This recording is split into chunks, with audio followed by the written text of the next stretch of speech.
Hello everyone, welcome to spark up classes. This is Suman Yadav. आज हम दूसरा लेक्चर देख रहे हैं हमारे न्यूट्रिशन का, तीसरा लेक्चर। दो लेक्चर ऑलरेडी हम देख चुके हैं। पहला लेक्चर था हमारा न्यूट्रिशन का बेसिक्स और दूसरा लेक्चर था न्यूट्रिशन इन प्लांट्स।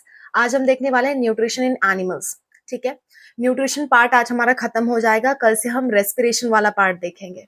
ओके, तो एनिमल्स में क्या होता है? एनिमल्स हेटेरोट्रॉफिक न्यूट्रिशन शो करते हैं। कैसा nutrition? Heterotrophic. Just a minute, पहले ही गलती कर दी मैंने। कैसा न्यूट्रिशन शो करते हैं? हेटेरोट्रॉफिक। हेटेरोट्रॉफिक। अगर आपको इस पूरे जो लेक्चर सीरीज में चला रही हूँ इसका प्लेलिस्ट का लिंक चाहिए तो आपको डिस्क्रिप्शन में मिल जाएगा। उस प्लेलिस्ट को सेव रखो। मैं हर दिन आप लोगों के लिए वीडियो अपलोड करती रहूंगी उस प्लेलिस्ट में। आप चेक करके उस वीडियोस को देख के अपनी तैयारी और स्ट्रॉन्ग कर सकते हो।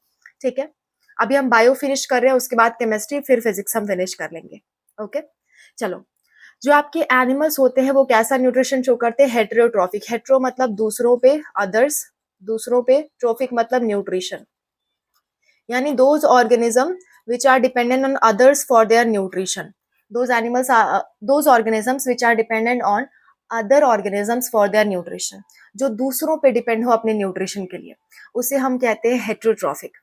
और हेटेरोट्रॉफिक न्यूट्रिशन तीन तरह का होता है, मैंने फर्स्ट लेक्चर में आपको बता दिया था। ठीक है, पहला होता है आपका सैप्रोट्रोफिक। ठीक है, सैप्रोफाइटिक भी कह सकते हो आप उसे, सैप्रोफाइटिक। दूसरा होता है पैरासाइटिक और तीसरा होता है होलोजोइक। ठीक है, मैंने आपको बता रखा है पहले भी, एक बार फिर से रिवाइज करती हूँ। सैप्रोफाइटिक मतलब होता है feed on dead organisms. Dead organisms में फीड करना। ओके, फीड ऑन डेड मतलब ऐसे ऑर्गेनिज्म जो मरी हुई चीजों पे खाना खाते हो और उनसे डायरेक्टली न्यूट्रिशन लेते हो। ठीक है, उन्हें डायरेक्टली न्यूट्रिशन सक कर लेते हो, डाइजेशन की उन्हें कोई जरूरत नहीं है। तो ऐसे ऑर्गेनिज्म को हम कहते हैं सैप्रोफाइटिक। जैसे एग्जांपल फंजाई। फंजाई क्या होता है? लकड़ियों पे ग्रो करता है, तो ये आपका क्या है? Saprophytic. Parasitic, feed on living living but इसमें नो डाइजेशन। इसमें डाइजेशन करने की इसको जरूरत नहीं पड़ती है, डायरेक्टली क्या करता है? न्यूट्रिशन सक कर लेता है। जैसे जू क्या होते हैं, हमारे सिर पे रहते हैं और डायरेक्टली हमारा खून चूस लेते हैं।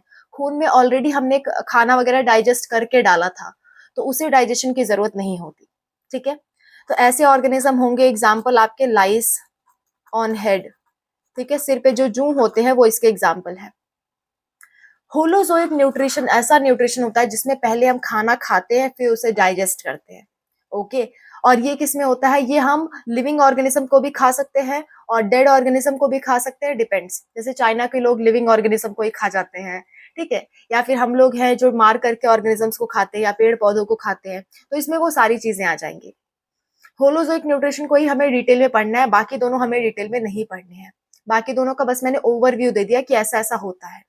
होलोजोइक को चलो डिटेल में देखते हैं। मैं पूरी चीजें इरेज कर रही हूँ और फिर होलोजोइक न्यूट्रिशन आपको पढ़ा रही हूँ। ठीक है, जस्ट अ मिनट। यस, अब देखो, हम पढ़ने जा रहे हैं होलोजोइक न्यूट्रिशन।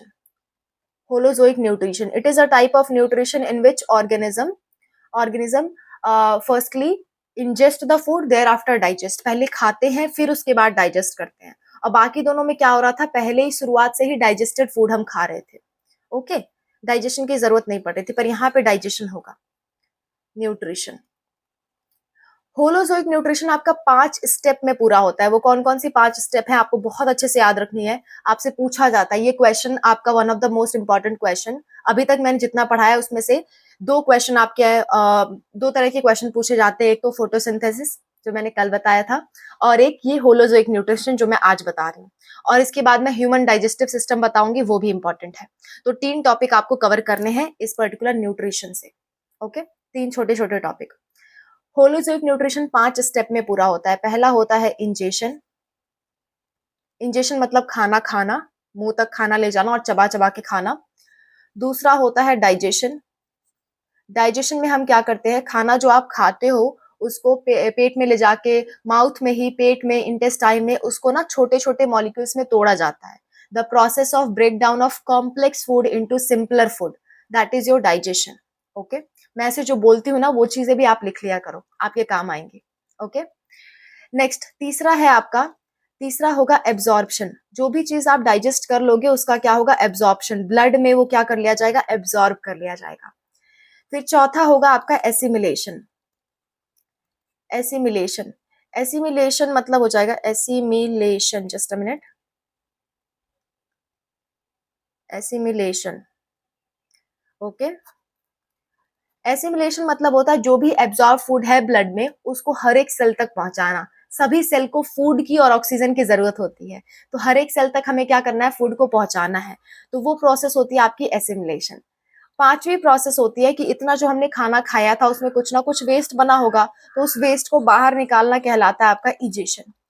इजेशन सिर्फ और सिर्फ फीकल मैटर को बाहर निकालना होता है, अनडाइजेस्टेड फूड को बाहर निकालना ही इजेशन कहलाता है। मैं वन बाय वन डेफिनेशन लिख देती हूँ, उसको आप लाइन से याद कर लो। इंजेशन मतलब होता है टू ईट, ठीक है, टू ईट, खाना। डाइजेशन मतलब होता है to break down complex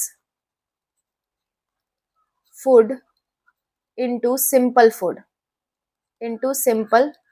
food, okay. Absorption मतलब होता है taking the digested food into blood में उसको ले लेना, ठीक है। और पांचवा है आपका चौथा है आपका एसिमिलेशन, टू कैरी एब्जॉर्ब्ड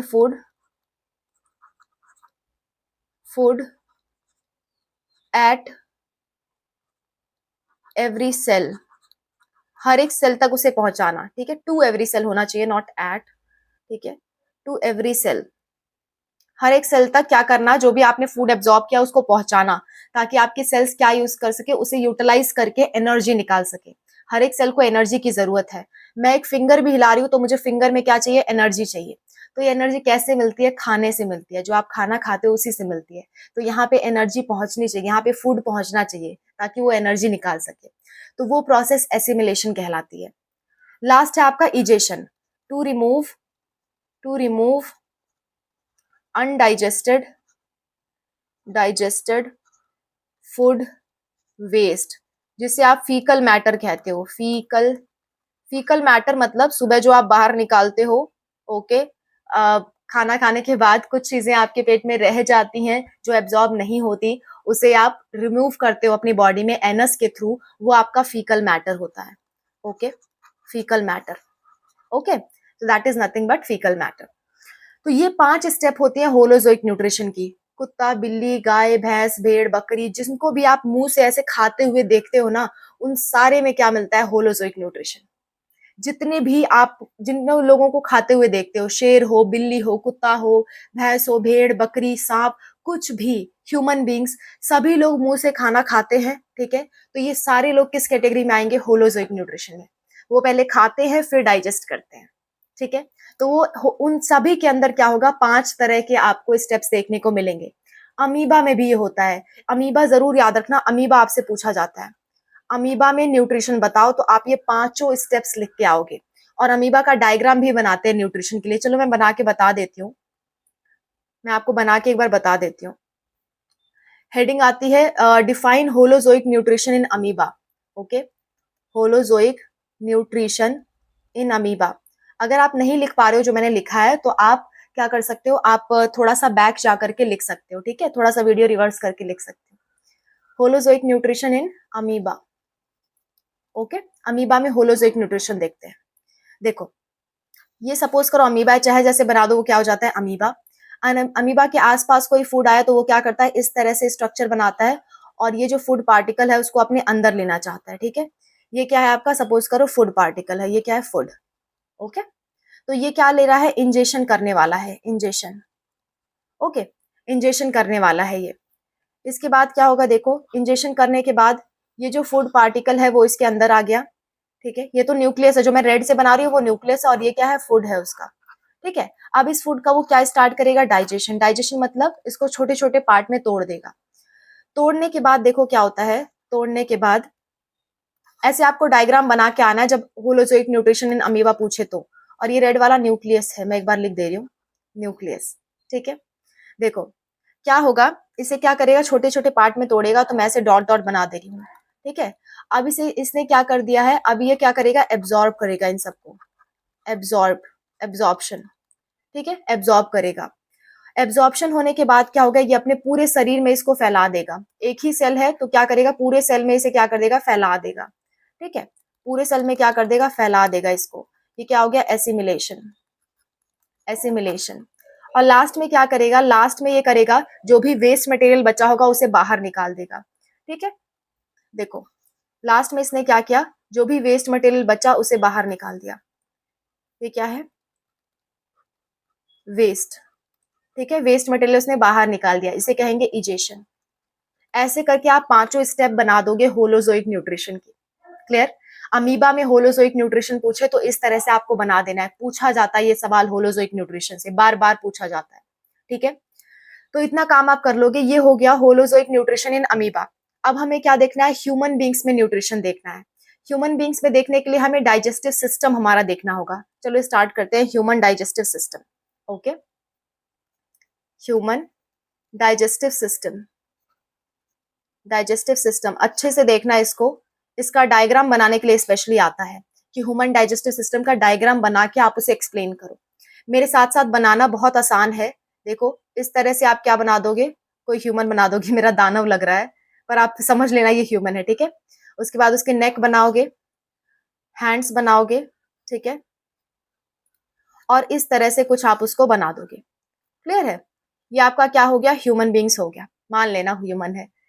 फिर क्या करोगे, माउथ, यहाँ पे क्या होगा, माउथ, माउथ को ही कहते हैं बक्कल कैविटी। क्या कहते हैं, बक्कल कैविटी। ठीक है, माउथ का दूसरा नाम होता है बकल कैविटी। माउथ के अंदर का जो खाली जगह है ना उसको बकल कैविटी कहते हैं, जिसमें आपकी टंग और आपकी टीथ होती है। ठीक है, वो आपका बकल कैविटी है। बकल कैविटी के जस्ट बाद क्या होती है, यहाँ पे एक पाइप होती है, इस पाइप को कहते हैं हम, सॉरी, यहाँ पे एक रीजन होता है, खाली जगह होती है यहाँ पे, इस खाली जगह को हम कहते हैं फैरिंग्स, फैरिंग्स कहते हैं। ठीक है, फैरिंग से ही आपका क्या है, फूड होते हुए कहाँ जाता है, ईसोफेगस। यहाँ पे एक पाइप होती है, उस पाइप को हम कहते हैं ईसोफेगस। ठीक है, ईसोफेगस, या इसी को फूड पाइप भी कहते हो, फूड पाइप भी कहते हो आप, इसी को गलेट भी कहते हैं। ओके, इसके तीन नाम है, गलेट, फूड पाइप या आपका ईसोफेगस। ओके, फूड पाइप से फिर खाना कहाँ जाएगा, स्टमक में जाएगा। यहाँ पे आपका क्या है, स्टमक है, ये स्टमक है, स्टमक में खाना जाएगा फूड पाइप से होते हुए।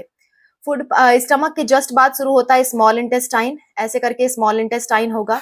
ये क्या है, स्मॉल इंटेस्टाइन, ऐसे आप बनाते जाना। ओके, फिर लास्ट में क्या आ जाएगा, लास्ट में आ जाएगा आपकी लार्ज इंटेस्टाइन। यहाँ पे बड़ी बड़ी ऐसे ऐसे आ जाएगी लार्ज इंटेस्टाइन। लार्ज इंटेस्टाइन बड़ी नहीं होती है, बस क्या होती है, मोटी होती है, उसका डायमीटर बड़ा होता है, इसलिए उसको लार्ज कहते हैं, लार्ज इंटेस्टाइन। लेंथ में तो स्मॉल इंटेस्टाइन ही बड़ी होगी, ये बात आप ध्यान रखना। लार्ज इंटेस्टाइन के बाद यहाँ पे कुछ इस तरह का स्ट्रक्चर होता है और यहाँ पे ओपनिंग होती है, ओपनिंग को हम कहते हैं एनस, जिससे आपका फीकल मैटर या पॉटी बाहर आती है। सो जो पॉटी या फीकल मैटर है वो एक ही चीज है, उसको हम साइंटिफिक भाषा में फीकल मैटर कहते हैं।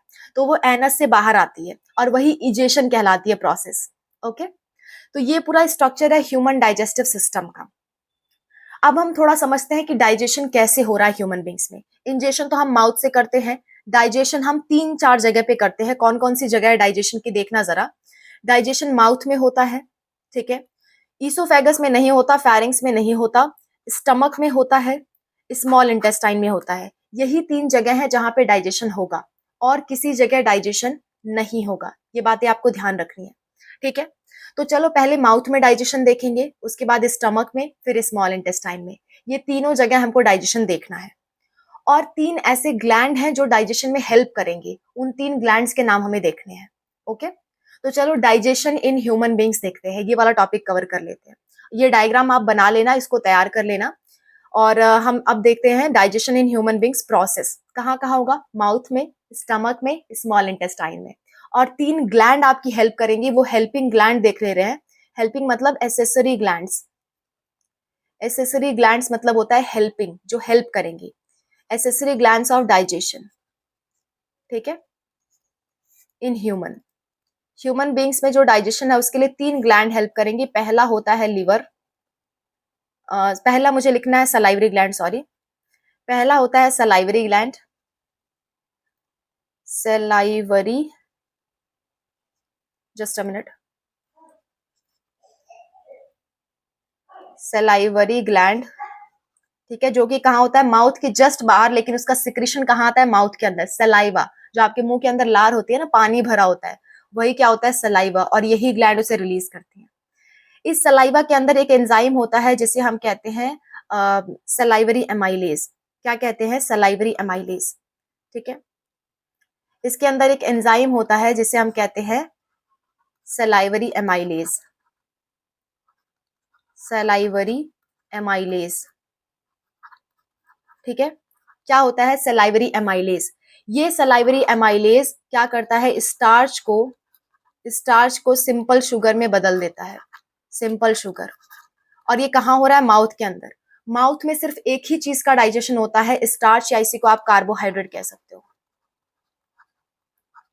देखो कार्बोहाइड्रेट जो है ना, उसके अलग अलग रूप हो सकते हैं। जैसे आप गन्ना जानते हो ना, गन्ना क्या है, एक तरह का प्लांट है, उसको चूसते हैं गन्ना, तो उसका रस भी निकाला जा सकता है, उससे चीनी भी बना सकते हो, उससे गुड़ भी बना सकते हो, अलग अलग रूप उससे बना सकते हो। सेम टू सेम कार्बोहाइड्रेट है, उसका अलग अलग रूप हो सकता है, स्टार्च हो सकता है, शुगर हो सकता है, ग्लूकोज हो सकता है, लैक्टोज हो सकता है, अलग अलग रूप इसके हो सकते हैं। ओके, तो होता क्या है, माउथ में सिर्फ एक ही चीज का डाइजेशन होगा, आपके कार्बोहाइड्रेट का, या स्टार्च कह सकते हो आप, ठीक है। एक ही चीज का डाइजेशन होगा और बाकी किसी चीज का नहीं होगा, ठीक है। एक ही चीज का डाइजेशन होगा कार्बोहाइड्रेट का, वो भी पूरी तरह से नहीं होगा, आधा होगा, अधूरा होगा, ठीक है। और ये किसकी वजह से हो रहा है, सलाइवरी एमाइलेज एक एंजाइम है, उसकी वजह से हो रहा है। आप इस एंजाइम का नाम याद रखोगे। कौन रिलीज करता है, सलाइवरी ग्लैंड। ये आपकी पहली ग्लैंड थी, और माउथ का डाइजेशन भी हमारा क्या होगा इसके साथ साथ फिनिश, ठीक है।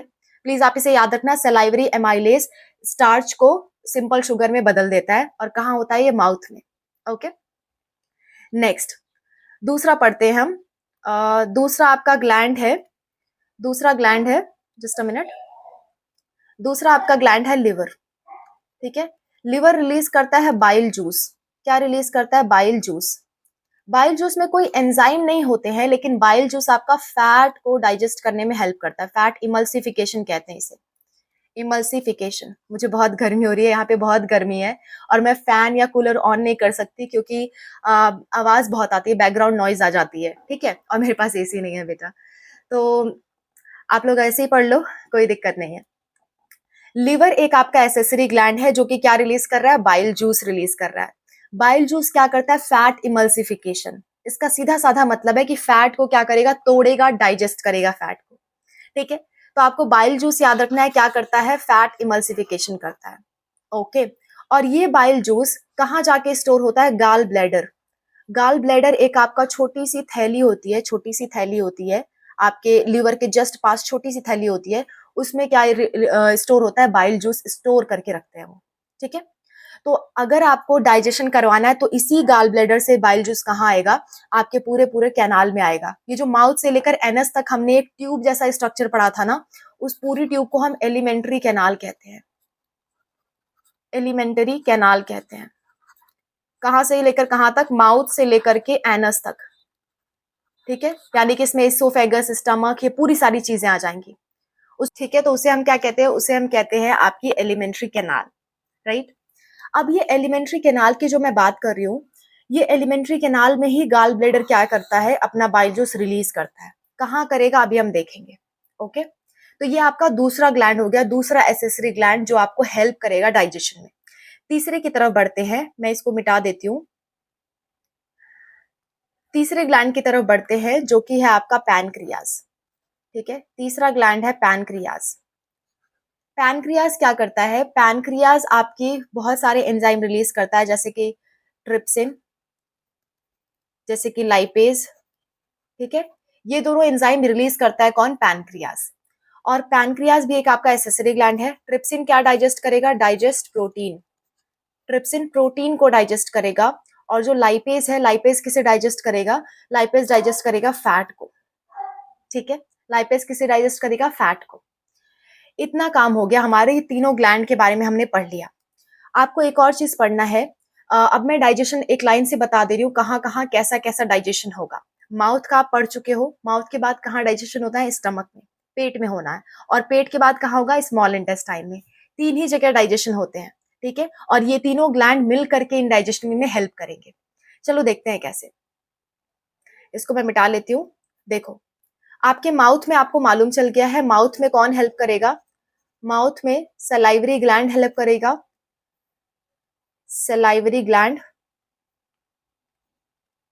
आपको बहुत सुंदर सुंदर से नोट्स बनाने की जरूरत नहीं है, आपको बस अपनी प्रिपरेशन करनी है अच्छे से, ताकि कंपार्टमेंट एग्जाम आपका क्लियर हो जाए। कॉन्सेप्ट समझो, कुछ कुछ चीजें पॉइंट वाइज नोट्स बनाते चलो और उसको लास्ट में रिवाइज करके जाना।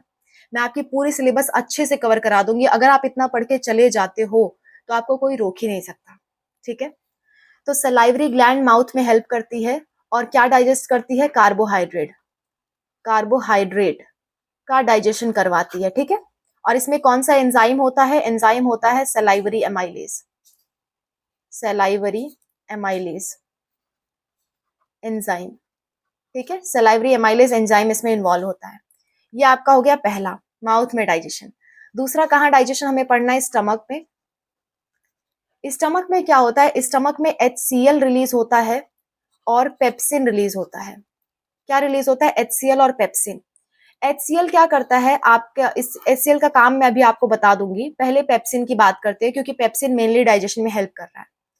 तो पेप्सिन क्या करता है? पेप्सिन प्रोटीन डाइजेशन करता है, प्रोटीन डाइजेशन करता है, ठीक है, प्रोटीन डाइजेशन। और यहाँ पे कोई भी ग्लैंड आपको हेल्प नहीं करती है। एसेसरी ग्लैंड जो तीनों मैंने बात की है, उसमें से कोई भी ग्लैंड यहाँ पे हेल्प नहीं करेगी।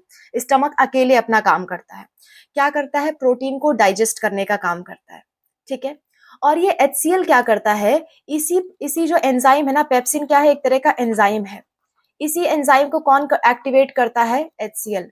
HCl इस एंजाइम को एक्टिवेट करता है कि चलो चलो काम करना है तुम्हें, ठीक है। तो HCl का काम होता है पेप्सिन को एक्टिवेट करना, ताकि वो प्रोटीन का डाइजेशन करवा सके, ठीक है। आपका यहाँ सोचने वाली बात है, यहाँ एक स्टार पॉइंट सोचने वाली बात है कि अगर HCl जैसे कि एक एसिड होता है और स्किन पे पड़ जाए तो जला देता है एसिड, है ना। तो आपके पेट को क्यों नहीं जला देता? ये पेट को भी जला देना चाहिए, है ना। पर इसके लिए हमारे पास एक म्यूकस लेयर होती है। म्यूकस, हमारे पेट में एक म्यूकस की लेयर होती है, एक चिपचिपा सा सब्सटेंस होता है जो पूरे पेट को कवर करके रखता है, और यही म्यूकस हमें HCl से बचाता है, ठीक है। तो आप कहोगे म्यूकस प्रिवेंट कोरोजन, कोरोजन मतलब जलाना, ठीक है, कोरोजन फ्रॉम HCl। HCl के कोरोजन से हमें कौन बचाएगा? म्यूकस। पेट के अंदर म्यूकस होती है, पूरे एलिमेंट्री कैनाल में म्यूकस होती है, पेट के अंदर कुछ ज्यादा होती है ताकि अच्छे से बचा सके, ठीक है। तीसरी बात पे आ जाते हैं। तीसरी जगह डाइजेशन कहाँ होता है? स्मॉल इंटेस्टाइन में, स्मॉल इंटेस्टाइन में डाइजेशन होता है, ठीक है। अब ध्यान यहाँ देना, पैनक्रियाज भी यहाँ पे ओपन होता है स्मॉल इंटेस्टाइन में, प्लस आपका जो गाल ब्लेडर मैंने बताया था जिसमें बाइल जूस बनता है, उसकी भी डक्ट यहीं पे आके ओपन होती है। तो बाइल जूस भी हमें यहीं रिलीज होगा। यहाँ पे कौन कौन हेल्प करेंगे? आपका लिवर, लिवर जो कि गाल ब्लेडर में स्टोर करके रखा है अपने बाइल जूस को, ठीक है। और दूसरा भी कौन हेल्प करेगा? पैनक्रियाज। ये दोनों यहीं पे हेल्प करते हैं, ठीक है। लिवर क्या देगा? लिवर देगा बाइल जूस, बाइल। और पैनक्रियाज क्या देगा? पैनक्रियाज देगा आपका ट्रिप्सिन, और क्या देगा? लाइपेज देगा, ठीक है। और साथ साथ में स्मॉल इंटेस्टाइन भी कई सारे जूस रिलीज करते हैं, जिसकी वजह से फाइनल डाइजेशन यहाँ पे खत्म हो जाता है। तो स्मॉल इंटेस्टाइन में किस किस चीज का डाइजेशन हो रहा है? फैट का, ठीक है, प्लस प्रोटीन का डाइजेशन हो रहा है। और इसमें आपका ये भी एमाइलेज भी होता है, अमाइलेज, ठीक है, एमाइलेज भी होता है, एमाइलेज भी रिलीज करता है, यानी कार्बोहाइड्रेट भी डाइजेस्ट होता है। यानी फूड के जो तीन मेन कंपोनेंट है, कार्बोहाइड्रेट, फैट, प्रोटीन, ये सब कुछ स्मॉल इंटेस्टाइन में डाइजेस्ट हो जाता है। फाइनल डाइजेशन स्मॉल इंटेस्टाइन में पूरा हो जाएगा, ठीक है। आई होप आपको ये डाइजेशन की प्रोसेस पूरी समझ में आई है। एक बार फिर से रिवाइज कर देती हूँ। माउथ में सलाइवरी एमाइलेज कार्बोहाइड्रेट को डाइजेस्ट करेगा। इसोफेगस में कोई डाइजेशन नहीं है। स्टमक में आ जाओ, स्टमक में HCl और पेप्सिन मिलते हैं। पेप्सिन क्या करेगा? प्रोटीन को डाइजेस्ट करेगा। फिर आपका स्मॉल इंटेस्टाइन आता है। स्मॉल इंटेस्टाइन में प्रोटीन, कार्बोहाइड्रेट, फैट, तीनों चीज का डाइजेशन होता है, ओके। अब देखते हैं क्वेश्चन कहाँ से मेनली पूछता है। क्वेश्चन आपसे पूछेगा कि सलाइवरी ग्लैंड कौन सा एंजाइम रिलीज करेगा, तो आप कहोगे सलाइवरी एमाइलेज, और ये कार्बोहाइड्रेट को डाइजेस्ट करता है। दूसरा क्वेश्चन आपसे पूछेगा कि स्टमक में कौन से एंजाइम रिलीज होते हैं, तो आप कहोगे पेप्सिन, और प्रोटीन डाइजेशन करेगा। तीसरा क्वेश्चन, पैनक्रियाज कौन से एंजाइम रिलीज करता है? तो आप कहोगे ट्रिप्सिन और लाइपेज और एमाइलेज भी, ठीक है। चौथा चीज यूज करोगे कि चौथा चीज पूछेगा क्या बाइल जूस में कोई एंजाइम होता है? तो आप कहोगे नहीं, बाइल जूस में नो एंजाइम, बाइल जूस में कोई एंजाइम नहीं होता है, लेकिन बाइल जूस क्या करता है? फैट को डाइजेस्ट करने में हेल्प करता है, ठीक है। तो यहाँ पे आपका पूरी तरह से डाइजेशन खत्म होता है। आई होप आपको समझ में आ गया होगा। नेक्स्ट वीडियो में हम पढ़ेंगे रेस्पिरेशन के बारे में। न्यूट्रिशन एक टॉपिक हमारा पूरी तरह से खत्म हो चुका है, अब हम पढ़ेंगे रेस्पिरेशन के बारे में। टोटल 4 टॉपिक हमें यहाँ पे डिटेल में पढ़ने हैं। न्यूट्रिशन जो कि खत्म हो गया, कल से पढ़ना शुरू करेंगे रेस्पिरेशन, फिर उसके बाद ट्रांसपोर्टेशन, फिर excretion. Okay, so wish you all the best, मिलते हैं नेक्स्ट वीडियो में।